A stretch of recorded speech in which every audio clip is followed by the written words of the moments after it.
नमस्कार बंधुरा आमी प्रदीप मंडल स्टार्टअप कन्सालटेंट बिजनेस कोच बंधुरा आज আমরা যে বিষয় নিয়ে কথা বলবো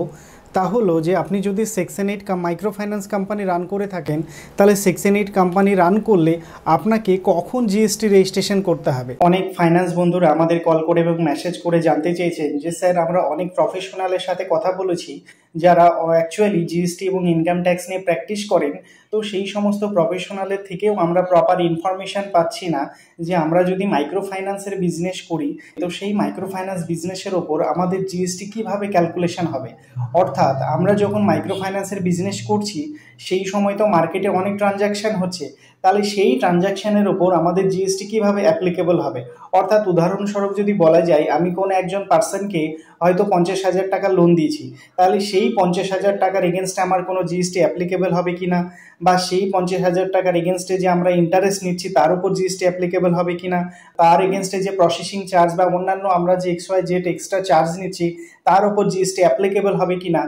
তাহলে আপনি যদি মাইক্রো ফাইন্যান্স কোম্পানি রান করে থাকেন তাহলে মাইক্রো ফাইন্যান্স কোম্পানির ক্ষেত্রে জিএসটি কি অ্যাপ্লিকেবল, বা আপনার যদি জিএসটি অ্যাপ্লিকেবল হয় তাহলে কোন কন্ডিশনে গিয়ে আপনাকে জিএসটি নিতে হচ্ছে, বা জিএসটি যদি আপনার ক্ষেত্রে অ্যাপ্লিকেবল হয় তাহলে কত পার্সেন্ট আপনাকে জিএসটি পে করতে হবে। এই সমস্ত বিষয়গুলো যদি আপনি জানতে চান তাহলে আমাদের গুগলিমার চ্যানেলকে সাবস্ক্রাইব করুন এবং পাশে থাকা বেল আইকনকে অবশ্যই ক্লিক করে দেবেন, কারণ ইন ফিউচার যদি আমরা এই রিলেটেড কোনো ভিডিও আপলোড করি তো ভিডিও নোটিফিকেশন সবার আগে পৌঁছে যাবে। তো বিস্তারিত জানতে ভিডিওটি শেষ পর্যন্ত দেখুন।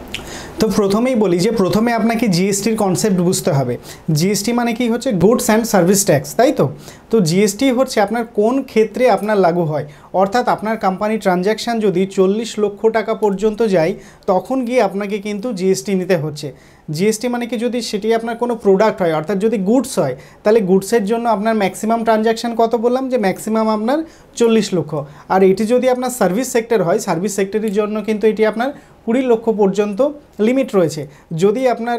গুডস হয়ে থাকে তাহলে আপনার লিমিট হচ্ছে 40 লক্ষ টাকা পর্যন্ত, এবং যদি সার্ভিস সেক্টর হয় তাহলে সেটি আপনার লিমিট রয়েছে 20 লক্ষ টাকা পর্যন্ত। যখন আপনার ট্রানজ্যাকশান 20 লক্ষ টাকা বা 40 লক্ষ টাকা ক্রস করে যাচ্ছে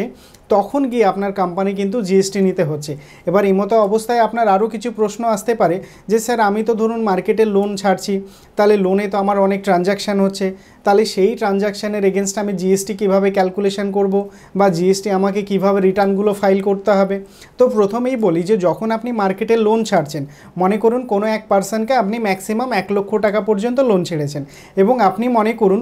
সেই লোনের এগেনস্টে 2% আপনি প্রসেসিং চার্জ নিচ্ছেন, তাহলে 1 লক্ষ টাকার এগেনস্টে যদি 2% আপনি প্রসেসিং চার্জ নেন তাহলে টোটাল কত টাকা হচ্ছে 2000 টাকা।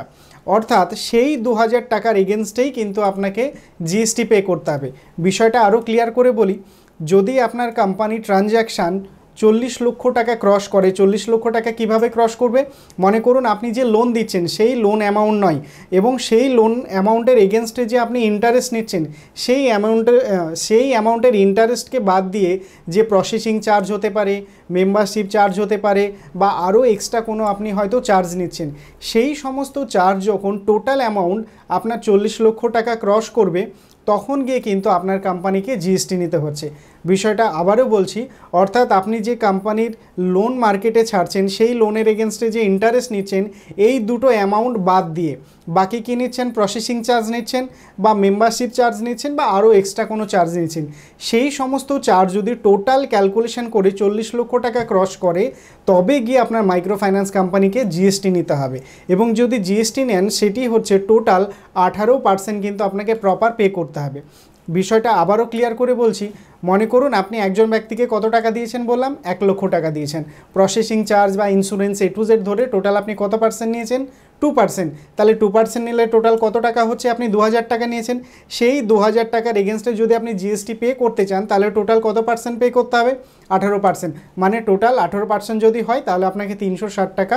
জিএসটি আপনাকে পে করতে হচ্ছে। আর প্রথমত অবস্থায় যখন আপনি কোম্পানি রান করবেন সেই সময় যদি আপনি ভাবেন যে নর্মালি আপনি ইনকর্পোরেশন সার্টিফিকেট এবং প্রপার যেই সমস্ত গাইডলাইন্সগুলো আছে সেইগুলো ফলো করে আপনি প্রপার বিজনেস করবেন তাহলে কিন্তু কোনো প্রপারলি আপনার লিগালি কোনো ইস্যু নেই, এবং যখন আপনার ট্রানজ্যাকশান জিএসটি লিমিটের ওভারে চলে যাবে সেই সময় গিয়ে আপনি চাইলে কিন্তু জিএসটি রেজিস্ট্রেশন করতে পারেন। আমরা যদি নর্মালিভাবে ধরেই নিই যে 1 লক্ষ টাকার এগেনস্টে যদি আমার 2000 টাকা প্রসেসিং চার্জ হয় তাহলে সেই হিসাবে যদি দেখি তাহলে মার্কেট অ্যামাউন্ট কিন্তু আমার প্রায় 20 কোটি টাকা পর্যন্ত চলে যাচ্ছে। অর্থাৎ কোনো কোম্পানি ট্রানজ্যাকশান মিনিমাম 15 থেকে 20 কোটি টাকা যখন লিমিট যাচ্ছে, সেই সময় গিয়ে হয়তো আপনার জিএসটির প্রয়োজন পড়ছে। এই সমস্ত বিষয় যদি আরও বিস্তারিত জানতে চান তাহলে আমাদের বোর্ডলাইন নম্বরে কল করতে পারেন, এবং এই সমস্ত বিষয়ে যদি আমাদের সঙ্গে সরাসরি কথা বলতে চান তাহলে আমাদের অফিস ভিজিট করতে পারেন। আমাদের টোটাল 3টে ব্রাঞ্চ অফিস রয়েছে, যে কোনো অফিসে ভিজিট করে আমাদের সঙ্গে ডাইরেক্টলি কথা বলতে পারেন। ভিডিওটি শেষ পর্যন্ত দেখার জন্য